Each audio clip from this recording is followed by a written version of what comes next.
Welcome back to our chilling series exploring the haunted corners of America, where history and horror intertwine in ways that defy explanation. In this sixth episode of Most Haunted Hospital in America, we delve deeper into the shadowy corridors and abandoned wards of medical institutions whose walls have absorbed decades, if not centuries, of pain, suffering, and death. These places are more than just relics of a bygone era, they are portals to another realm, where the echoes of human anguish linger long after the last patient has left. Hospitals, by their very nature, are spaces of vulnerability. They are where we confront our mortality, stripped of autonomy and control, relying entirely on the expertise of others to heal us, or failing that, to ease our passing.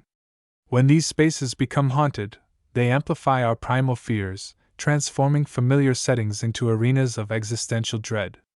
The combination of historical context, architectural design, and the lingering presence of past suffering creates a perfect storm of terror that resonates deeply within us. In this episode, we'll journey to some of the most infamous haunted hospitals across the United States, places steeped in lore and fear, where the past refuses to stay buried. We'll peer into the shadowy depths of operating rooms soaked in blood, explore eerie basements where bodies were stored, and tread cautiously through wards teeming with restless spirits. Along the way, we'll hear first-hand accounts from witnesses brave enough to confront the unknown, examine chilling evidence captured by paranormal investigators, and unravel the tragic histories that give rise to these hauntings. So dim the lights, keep your ears sharp, and prepare yourself for a descent into the macabre. As we step into the haunted heart of America's most notorious hospitals, remember, sometimes, the most terrifying truths lie just beyond the veil, and once you cross it, there's no turning back. Waverly Hills Sanatorium, a monument to despair perched atop a hill overlooking Louisville, Kentucky, Waverly Hills Sanatorium stands as one of the most infamous haunted hospitals in America, a sprawling, five-story structure that looms over its surroundings like a grim sentinel. Built in 1926, the sanatorium was originally designed to treat tuberculosis, a disease that ravaged populations during the early 20th century. Its remote location and state-of-the-art facilities made it a beacon of hope for patients seeking relief from the agonizing symptoms of consumption. Yet beneath its imposing facade lay a darker reality, one marked by overcrowding, experimental treatments, and an unrelenting tide of death. One of the most harrowing features of Waverly Hills is its infamous body chute, or death tunnel, a narrow passageway used to transport deceased patients from the hospital to waiting hearses below. With thousands of deaths occurring annually at the height of the tuberculosis epidemic, administrators sought to shield living patients from the psychological toll of seeing corpses removed. Instead, bodies were loaded onto a rail system and sent down the tunnel, hidden from view. Today, visitors report hearing the faint sound of wheels creaking along the tracks, accompanied by the sensation of cold drafts rushing upward. Some claim to see shadowy figures pushing gurneys laden with unseen burdens, while others describe feeling an overwhelming sense of dread when standing near the entrance to the tunnel. Another prominent legend tied to Waverly Hills revolves around Room 502, said to be haunted by the spirits of two nurses who met tragic ends. According to local lore, the first nurse, overwhelmed by despair after discovering she was pregnant out of wedlock, leapt to her death from the window of the room. The second reportedly succumbed to illness under mysterious circumstances, though rumors persist that foul play may have been involved. Guests exploring Room 502 frequently report strange occurrences: lights flickering without cause, disembodied footsteps echoing through the space, and the overwhelming scent of antiseptic lingering in the air. Some claim to feel an icy hand brushing against their skin, while others describe seeing apparitions of women dressed in vintage nursing uniforms staring mournfully out of the windows. The sanatorium's fourth floor, once home to isolation wards for terminally ill patients, has also gained a reputation for paranormal activity. Employees tasked with maintaining the area often describe hearing muffled voices and the sound of footsteps echoing through empty hallways, though no one else is present. Objects are known to move inexplicably. Tools vanish only to reappear hours later in entirely different locations. One particularly unnerving incident involved a maintenance worker who swore he saw a young boy playing with marbles in the corner of the room, only for the child to disappear when approached. Theories abound that the boy may have been a victim of illness or accident during the hospital's operational years, forever trapped in the confines of its upper levels. Modern-day investigations into Waverly Hill's supernatural claims have yielded intriguing results. Thermal imaging cameras reveal significant temperature drops in specific areas, including the body chute and room 502. Electromagnetic field (EMF) meters register unusual spikes, particularly near antique medical equipment believed to have been used in experimental procedures. Perhaps the most compelling evidence comes from audio recordings, which capture disembodied voices uttering fragmented sentences like, "Help me," and "Don't let go." Despite, or perhaps because of, its haunted allure, Waverly Hills continues to draw thrill-seekers and history buffs alike. For those brave enough to tour the facility, the opportunity to encounter its spectral inhabitants adds an element of excitement and trepidation. Whether you're drawn by the allure of its architectural grandeur or the weight of its tragic legacy, Waverly Hills promises an unforgettable experience where the line between the living and the dead blurs, and the echoes of yesterday linger just beyond reach. Trans-Allegheny Lunatic Asylum, madness made manifest nestled in the rolling hills of Weston, West Virginia. The Trans-Allegheny Lunatic Asylum stands as a haunting monument to the darkest chapters of American psychiatric care, a sprawling, Gothic-style complex that sprawls across 242,000 square feet, making it one of the largest hand-cut stone buildings in the world. Originally constructed in 1858, the asylum was intended to provide humane treatment for individuals suffering from mental illnesses. However, as overcrowding and funding shortages took their toll, the institution descended into chaos, becoming a place where cruelty and neglect reigned supreme. Over its 130-year operational history, thousands of patients passed through its doors, many never to leave alive. One of the most pervasive legends tied to Trans-Allegheny involves the ghost of Ruth, a young woman committed to the asylum in the early 20th century. Historical records indicate that Ruth suffered from severe depression following the loss of her family in a house fire. Institutionalized against her will, she endured years of electroshock therapy and solitary confinement before taking her own life. Visitors exploring the asylum's East Wing report hearing faint sobbing emanating from empty cells, accompanied by the sound of chains rattling. Some claim to see a pale figure sitting motionless in the corner of darkened rooms, her face obscured by shadows. Others describe feeling an oppressive weight pressing down on them, as though Ruth's grief lingers in the air. Another prominent figure in the asylum's haunted lore is believed to be Jacob, a former groundskeeper who worked at the facility during its final years. Paranormal investigators exploring the property have captured EVP recordings suggesting the presence of a male entity whispering phrases like, "Get out," and "Leave me alone." Witnesses described seeing a shadowy figure resembling Jacob pacing anxiously near windows, clutching what appears to be a lantern before vanishing without a trace. Some speculate that Jacob remains tethered to the asylum due to guilt over witnessing atrocities but being powerless to stop them. The asylum's basement, once used for storage and morgue operations, has also gained a reputation for paranormal activity. Employees tasked with cleaning the area often describe hearing muffled voices and the sound of footsteps echoing through the cavernous space, though no one else is present. Objects are known to move inexplicably. Tools vanish only to reappear hours later in entirely different locations. One particularly unnerving incident involved a tour guide who swore she felt cold metal cuffs snap around her wrists, pulling her backward toward the darkness before releasing her abruptly. Theories abound that the basement harbors residual energy from countless autopsies and experiments conducted in secret. Modern-day investigations into Trans-Allegheny's supernatural claims have yielded intriguing results. Thermal imaging cameras reveal significant temperature drops in specific areas, including the basement and the East Wing. Electromagnetic field (EMF) meters register unusual spikes, particularly near antique medical equipment believed to have been used in unethical procedures. Perhaps the most compelling evidence comes from audio recordings, which capture disembodied voices uttering fragmented sentences like, "I'm sorry," and "Let me go."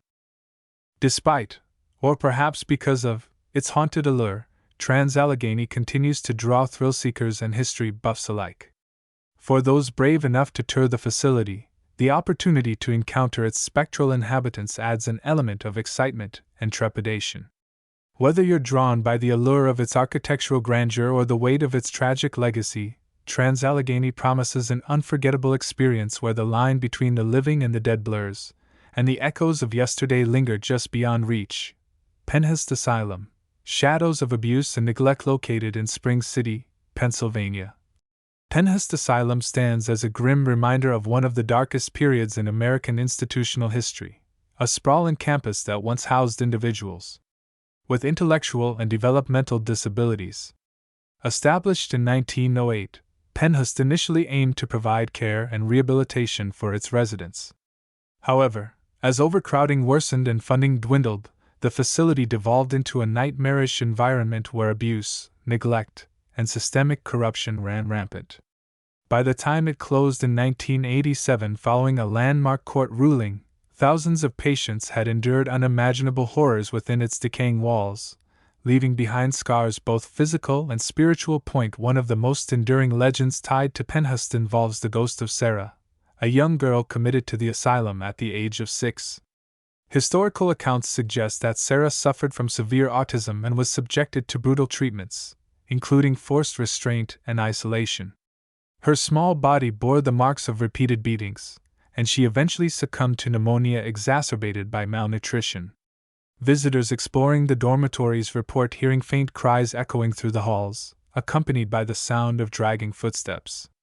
Some claim to see a translucent figure crouching in the corner of darkened rooms, her wide eyes filled with terror. Others describe feeling an icy draft pass through them, as though Sarah's spirit lingers, unable to find peace. Another prominent figure in Penhurst's haunted lore is believed to be Dr. John E. Smith, a controversial administrator who oversaw the facility during its most chaotic years. Paranormal investigators exploring the property have captured EVP recordings suggesting the presence of a male entity whispering phrases like, "Control them," and "They deserve it." Witnesses describe seeing a stern figure clad in a white coat walking briskly down corridors, his expression frozen in perpetual irritation. Some speculate that Dr. Smith remains tethered to the asylum due to guilt over perpetuating systemic abuses, while others believe his spirit seeks to maintain dominance even in death. The asylum's basement, once used for storage and punishment cells, has also gained a reputation for paranormal activity. Employees tasked with maintaining the area often describe hearing muffled screams and the sound of chains rattling, though no one else is present. Objects are known to move inexplicably. Tools vanish only to reappear hours later in entirely different locations. One particularly unnerving incident involved a volunteer who swore he saw a group of shadowy figures huddled together in the corner of the room, their faces gaunt and hollow. Theories abound that the basement harbors residual energy from countless acts of violence and despair inflicted upon its vulnerable residents. Modern-day investigations into Penhurst's supernatural claims have yielded intriguing results. Thermal imaging cameras reveal significant temperature drops in specific areas, including the dormitories and the basement. Electromagnetic field (EMF) meters register unusual spikes, particularly near antique medical equipment believed to have been used in unethical experiments. Perhaps the most compelling evidence comes from audio recordings, which capture disembodied voices uttering fragmented sentences like, "Help us," and "We're still here." Despite, or perhaps because of, its haunted allure, Penhurst continues to draw thrill-seekers and advocates for disability rights alike. For those brave enough to tour the facility, the opportunity to encounter its spectral inhabitants adds an element of excitement and trepidation. Whether you're drawn by the allure of its architectural decay or the weight of its tragic legacy, Penhurst promises an unforgettable experience where the line between the living and the dead blurs, and the echoes of yesterday linger just beyond reach. Danvers State Hospital, architecture of anguish perched atop a hill in Danvers, Massachusetts. Danvers State Hospital stands as a haunting testament to the failures of America's mental health system, a sprawling, Gothic-style complex that once housed thousands of patients deemed insane by Victorian-era standards. Designed by architect Nathaniel Bradley and completed in 1878, the hospital followed the Kirkbride Plan, which emphasized moral treatment and therapeutic architecture.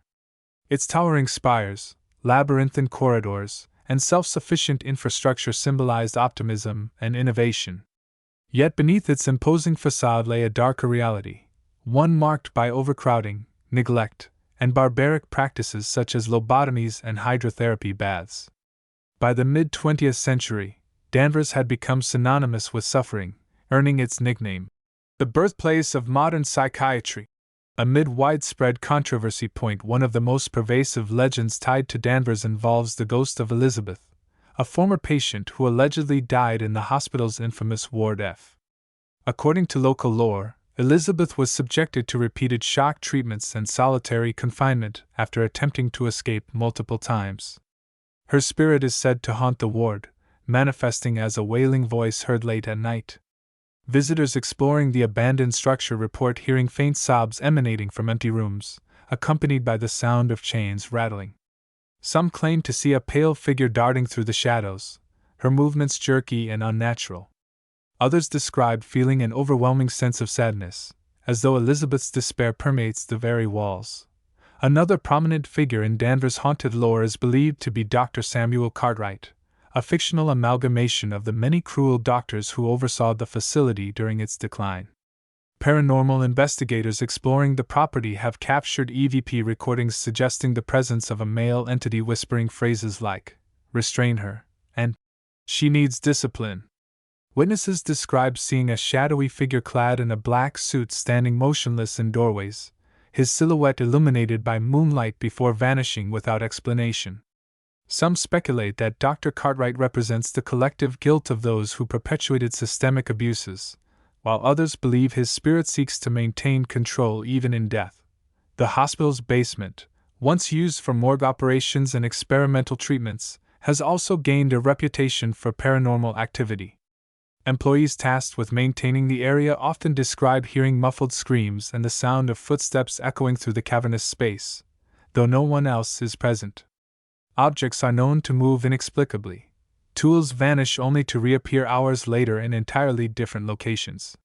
One particularly unnerving incident involved a demolition worker who swore he saw a group of shadowy figures huddled together in the corner of the room, their faces gaunt and hollow.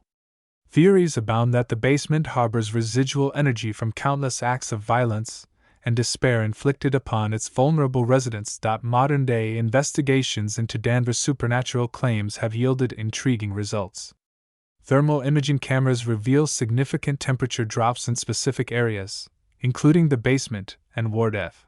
Electromagnetic field (EMF) meters register unusual spikes, particularly near antique medical equipment believed to have been used in unethical procedures. Perhaps the most compelling evidence comes from audio recordings, which capture disembodied voices uttering fragmented sentences like, "Help me," and "I can't breathe." Despite, or perhaps because of, its haunted allure, Danvers continues to draw thrill-seekers and historians alike. For those brave enough to explore the ruins, the opportunity to encounter its spectral inhabitants adds an element of excitement and trepidation. Whether you're drawn by the allure of its architectural decay or the weight of its tragic legacy, Danvers promises an unforgettable experience where the line between the living and the dead blurs, and the echoes of yesterday linger just beyond reach.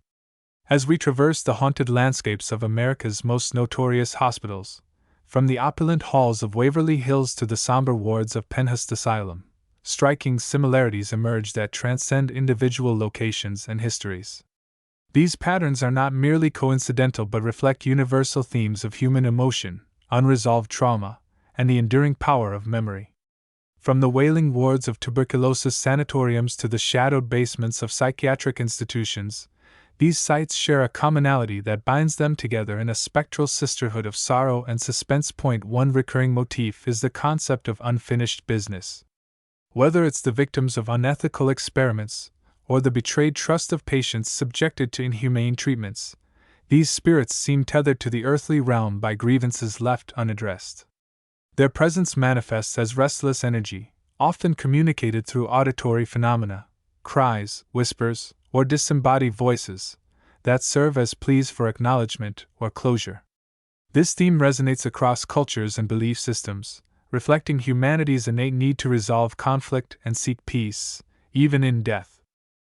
Another shared characteristic is the role of architecture in amplifying paranormal activity. Historic hospitals, with their labyrinthine corridors, thick walls, and hidden alcoves, create environments conducive to isolating individuals and heightening fear. These structural elements act as metaphors for the psychological barriers erected by those who suffered within their confines, trapping emotions such as anger, despair, and regret. It's no coincidence that many reported hauntings occur in spaces imbued with emotional significance: operating rooms where surgeries went awry, basements where bodies were stored, or wards where patients met tragic ends. Lighting and sensory manipulation also feature prominently in these narratives. Flickering lights, sudden temperature drops, and inexplicable odors are staples of ghostly encounters, designed to disorient and unsettle. Such phenomena strip away the comfort of familiarity, forcing guests to confront the unknown. The use of mirrors, a recurring element in stories from various haunted hospitals, adds another layer of psychological tension, as reflections distort perception and blur the boundary between self and other. This interplay of light and shadow becomes a tool wielded by unseen forces, creating moments of visceral terror that linger long after the initial shock subsides. Finally, the prevalence of historical context cannot be overstated. Each hospital's haunting is deeply rooted in its unique past, shaped by the socio-cultural milieu of its time. The brutal medical practices embedded in the DNA of older establishments contrast sharply with the glamorous yet tragic lives immortalized in urban legends. Yet both narratives tap into broader archetypes of ambition, betrayal, and mortality, ensuring their resonance with audiences regardless of personal experience. By drawing on these universal motifs, these haunted places transform from mere buildings into living repositories of collective memory, inviting us to peer into the abyss of our shared humanity. Thus, while each establishment boasts its own distinct flavor of fright, the underlying threads connecting them reveal a tapestry rich with meaning. These patterns remind us that the supernatural is not so much about the entities themselves but the stories they tell, the echoes of lives interrupted, passions extinguished, and truths obscured. As we continue to explore these haunted locales, we find ourselves grappling not only with the specters of the past but with the timeless questions they raise about life, death, and everything in between. The psychology of fear. Why haunted hospitals captivate us? What is it about haunted hospitals that grips our imaginations so profoundly? Beyond the creaking floorboards and flickering lights lies a deeper allure, one rooted in the psychology of fear and the human fascination with the unknown. These sites, by their very nature, are places of vulnerability. They are where we confront our mortality, stripped of autonomy and control, relying entirely on the expertise of others to heal us, or failing that, to ease our passing. When these spaces become haunted, they amplify our primal fears, transforming familiar settings into arenas of existential dread. The combination of historical context, architectural design, and the lingering presence of past suffering creates a perfect storm of terror that resonates deeply within us. The core of this captivation is the concept of liminality, the state of being on the threshold between two worlds. Haunted hospitals exist in this liminal space, bridging life and death, health and illness, hope and despair. This inherent duality makes them fertile ground for supernatural narratives. Ghosts, as manifestations of unresolved trauma or unfinished business, embody the tension of being caught between states. They serve as reminders that the boundaries we construct, between life and afterlife, sanity and madness, are far more permeable than we'd like to believe. For many, visiting a haunted site feels like stepping into a twilight zone where the rules of reality no longer apply, igniting both curiosity and unease. Architecturally, haunted hospitals contribute to this atmosphere of dread through their design. Long, sterile hallways lined with identical doors create a sense of disorientation, while poor lighting and echoing acoustics heighten sensory awareness. These features mimic the psychological effects of anxiety and claustrophobia, making even mundane sounds, a distant cough, the hum of fluorescent lights, feel ominous. The labyrinthine layouts of older structures, with their hidden wings and underground tunnels, evoke feelings of entrapment and uncertainty. Every corner becomes a potential threat, every shadow a possible harbinger of danger. This environmental manipulation taps into our instinctual fight or flight response, keeping us perpetually on edge. Cultural influences also play a significant role in shaping our fascination with haunted hospitals. Media representations, from films like Session 9 to television series such as American Horror Story, have cemented the trope of the haunted asylum or sanatorium as a locus of horror. These portrayals often blend historical truths with fictional embellishments, creating a mythology that blurs fact and fiction. Audiences are drawn to these stories because they reflect societal anxieties about institutional power, systemic injustice, and the fragility of the human mind. Haunted hospitals become microcosms of larger fears: the loss of agency, the misuse of authority, and the haunting specter of mistakes made in the name of progress. Moreover, haunted hospitals appeal to our desire for catharsis. Engaging with these tales allows us to process our own fears about mortality, injustice, and the flaws inherent in systems meant to protect us. By confronting ghostly apparitions and unexplained phenomena, we externalize internal anxieties, transforming abstract fears into tangible adversaries. This vicarious experience provides a safe outlet for exploring the darker aspects of human existence, offering both thrill and relief. It's no wonder that ghost tours and paranormal investigations of haunted hospitals attract participants eager to test their courage against the unknown. Ultimately, the enduring allure of haunted hospitals lies in their ability to mirror our deepest fears while challenging our understanding of reality. They remind us that the past is never truly buried, that pain and injustice leave indelible marks on both people and places. As we walk their haunted halls, we are forced to confront not only the spirits said to inhabit them but also the ghosts within ourselves, the regrets, doubts, and unanswered questions that linger long after the wounds have healed. In doing so, we find a strange comfort in knowing that we are not alone in our fears, that others have walked these same paths and emerged, shaken but alive, to tell their stories. As we bring this chilling journey through America's most haunted hospitals to a close, one thing becomes abundantly clear: the spirits of the past refuse to be silenced. Each creaking floorboard, each whispered name, and each fleeting shadow serves as a testament to lives lived, lost, and lingering in the spaces we dare to call haunted. These stories are more than mere campfire tales. They are fragments of history, stitched together by human emotion, tragedy, and the relentless passage of time. They remind us that the line between the living and the dead is far thinner than we might believe, and that sometimes the most terrifying truths lie just beyond the veil. But why stop here? If these accounts have stirred something within you, a spark of curiosity, a shiver of excitement, I urge you to take the next step. Visit one of America's haunted hospitals yourself. Walk the same halls where spirits are said to roam, stand in the rooms where history's echoes reverberate, and let the unknown brush against your senses. Whether you're a skeptic seeking proof or a believer eager to commune with the other side, these forsaken institutions offer an unparalleled opportunity to confront the mysteries that lie just beyond comprehension. There's nothing quite like experiencing the weight of decades-old despair firsthand, feeling the chill of a presence that defies explanation, or hearing the faint strains of voices from another time. And when you return, share your story. Did you feel the icy touch of a ghostly hand? Hear the faint tap of footsteps in an empty corridor? Or perhaps nothing happened at all. But isn't that silence just as intriguing? Your experiences add to the rich tapestry of lore surrounding these haunted places, ensuring their legacies endure for generations to come. Share your findings with fellow enthusiasts, document your journey, and keep the conversation alive.